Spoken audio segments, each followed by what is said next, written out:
Moving to the Tri-Cities for a new job, don't make the mistakes I see families make all the time, mistakes that turn an exciting relocation into a stressful, chaotic, expensive move.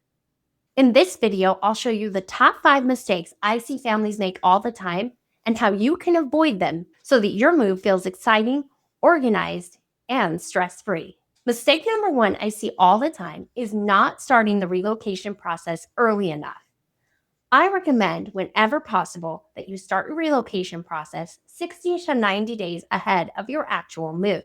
While I know that's not always possible, because sometimes a job offer comes in and you don't have 60 to 90 days before you need to accept and get moved and started the new job, if you do have that at least 60 days up to 90 days possible, take that time and use every minute of it.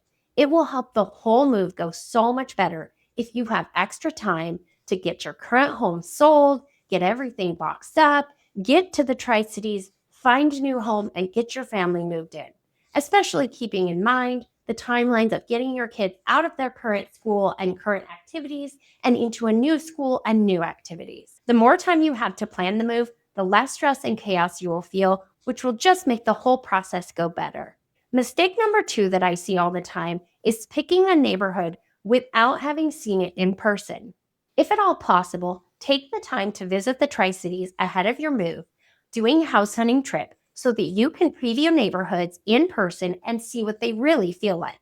If you're just online Googling or looking at things on Zillow or the website that your real estate agent sends you, some areas might seem like a great fit, but when you see them in person, they might actually not feel like the right fit for your family. Whatever those reasons might be, it just might not feel like home. I would hate for you to get to the Tri-Cities having purchased a house and feel like, what did we do? This is a terrible mistake. So, if at all possible, take the time to come out for a house hunting trip prior to the move so that you can drive through neighborhoods, feel things out, and just get an overall sense of what is going to be the best neighborhood for you and your family and what isn't going to actually feel like a good fit. The next mistake that I see people make is right along that same line, which is choosing a neighborhood without researching the schools first. If you have a family, undoubtedly schools are important to you. Therefore, taking the time to research the neighborhoods in terms of what schools go into which neighborhoods is going to be super important for you. If you go online to the school district websites, most of them will have boundary maps for the schools, but they're not always accurate. So don't rely on those.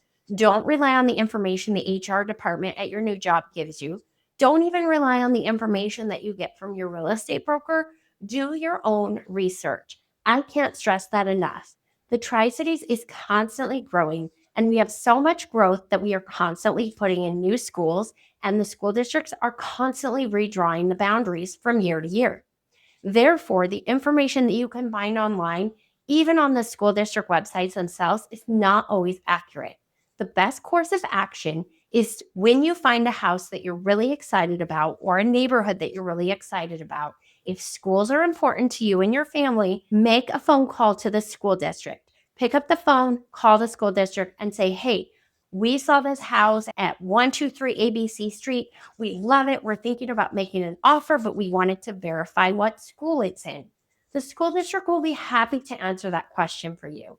I have had dozens of clients that have made those calls, and not one of them has ever gotten to someone at the school district who's been annoyed by the question. In fact, most of the time, the school district is excited and happy to talk with them about their upcoming move and what the school has to offer.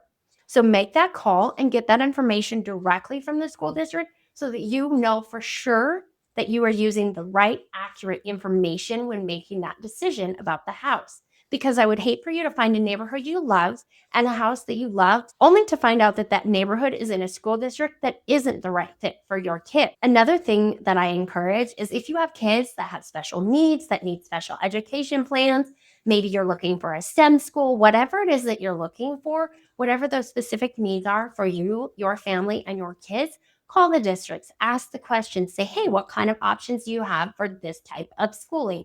What kind of academic options do you have for this? What kind of sports are available or what kind of clubs are available? Each school is going to have some different options and opportunities. So do that research ahead of time. Make sure you're looking at houses that not only the neighborhood is a good fit, but also the school district that that house is in will be a good fit for your family so that you don't have a regret later about not having all the information ahead of time.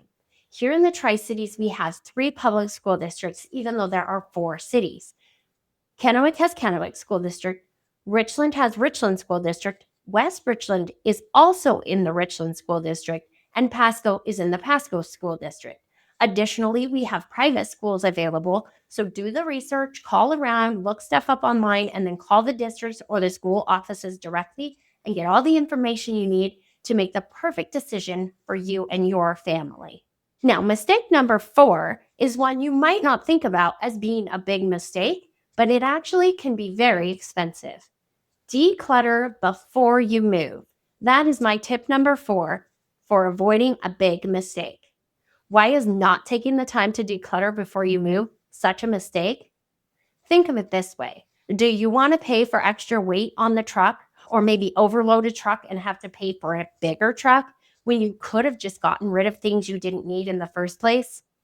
I don't know about you, but I don't want to waste money that I don't need to waste. Think ahead and think outside the box a little bit. Maybe everything doesn't need to go in the box.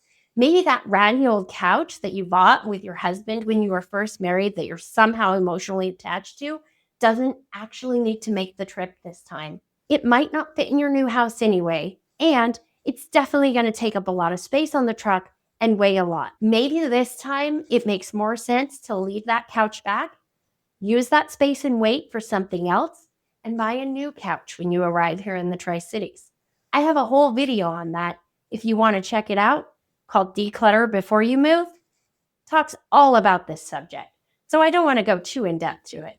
But just know putting extra things on the truck actually can cost you a lot of money that you don't want to spend. Now, mistake number 5, the last one I'm going to go over today, is forgetting the hidden costs when you budget. I have a whole video on that if you want all the specifics, but just know this. There are a lot of hidden costs, and if you forget those, it can be a huge budget buster. You could start out your relocation totally stressed out by finances before you even get into your new home here in the Tri-Cities. Taking into account the hidden or lesser thought of pieces of your relocation budget ahead of time will help take a lot of stress and chaos off your plate. Remember, not everything closes on time. So if you're buying a new house and expecting to move straight into it when you arrive in the Tri-Cities, what if something goes wrong and you can't close on the day that you were supposed to? Now you need a hotel. But wait, you have dogs with you and you have to find a hotel that allows dogs. So that's stressful. Oh, now your moving trucks were going to be delivered on a certain date. Now they can't be delivered that date because we can't close that day because maybe the closing day was supposed to be on Thursday. And now we have a 2-day closing delay. So now, because that's the weekend, it's really Monday. So it's not really a 2-day closing delay. It really became a 4-day closing delay. Now we're in a hotel for 4 days. We had to put the moving trucks in storage somewhere. We had to pay extra fees to the moving company. All these things start to add up. My tip, plan ahead for delays. Put some extra cushion in the budget. And just know things do go wrong when you're moving.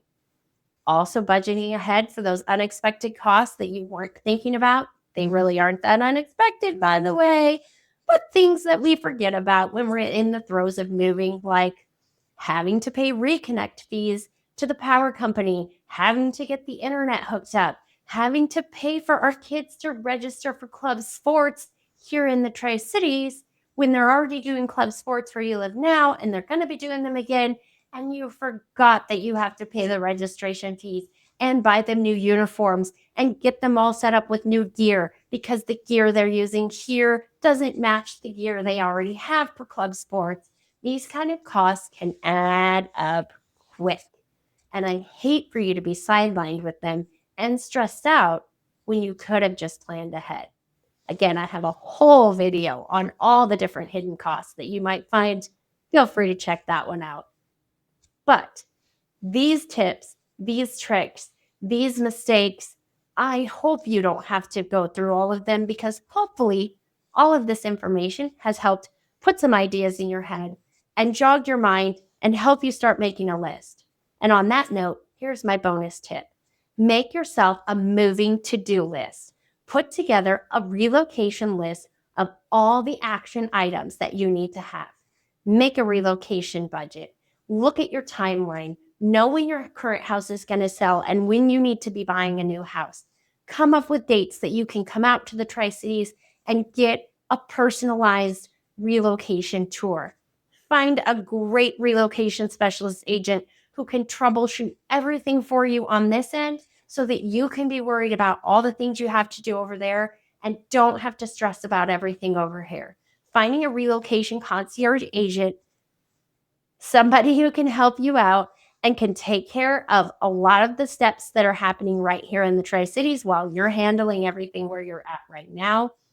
Getting somebody who can take you on a tour of the area, can get you into view houses, can answer all the questions on the community that you might have, and can handle helping you put together a relocation budget, a relocation timeline. That is a priceless thing for you to do. If you need somebody to help you with that, I have been doing that exact thing for clients for almost 15 years now, helping relocation clients just like you. And I would love to help you with that process. I absolutely love working with relocation clients, and I would love to help you.